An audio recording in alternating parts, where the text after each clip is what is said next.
হেই, অনেকদিন পর শখের জিনিস তো তাই বারবার ফেরত আসে। পুরনো ক্লান্তির উপরে আরেকটা নতুন বছর। এদিকে ভাঙা ঘড়ির ভেতরেই আমার সময় আটকে আছে। বদলে গেছে কত কিছু, ক্যালেন্ডার পাতা, আমার ঘরের আলো, আর জীবনের কিছু রং। সব মিলিয়ে আমি ক্লান্ত। আজকে একটু খুশি, কাল আবার নীরবে রক্তাক্ত। আমার বড় স্বপ্নগুলিই এখন টিকে থাকার পরিণতি। কোনো ঘোষণা ছাড়াই হেরে বসে আছি, নিজের কোনো হিসাবের খাতা উল্টিয়ে দেখা হয়নি। মাঝে মধ্যেই ভুলে যাই, কাটার ছেঁড়া মানুষগুলোকে গোছাতে গেলে সেলাইটা আগে শেখা লাগে।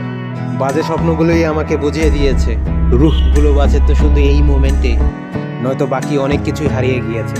আর সামনের সব কিছু তো সামনের প্রয়োজনে।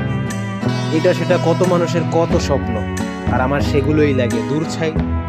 আমার কাছে তোমরা অদ্ভুত, ওই সেই কোন জাতের মানুষরা নাকি জোর করে অধিকারের অতিরিক্ত লুটে নেয়, আর আমার ন্যূনতম পাওনা বৃষ্টির মাটিতে ধুয়ে যায়। আমরা কত প্ল্যান করি, গত বছর এই সময় এই বছরের জন্য কত ভাবনা, সিরিয়াস, ডিপ্রেস, ট্রমা এন্ডলেস। এখন আমরা কোন জায়গায়? এই জায়গায় যেখানে বসে আছি, কি জানি কাল এখানে কি হবে, কে জানে কে কোথায় থাকবে। এত সুন্দর মুহূর্ত বাতাসে মিশে যাবে। এজন্য চলেন চিন্তা কম করি, অল্প একটু বসন্তের নিঃশ্বাসে বাঁচি। একটা মুহূর্তের জন্য হলেও সেটাই অনেক বেশি। আর নতুন বছরের রেজুলেশন, সেটা তো খিদে থাকলে হতেই হবে।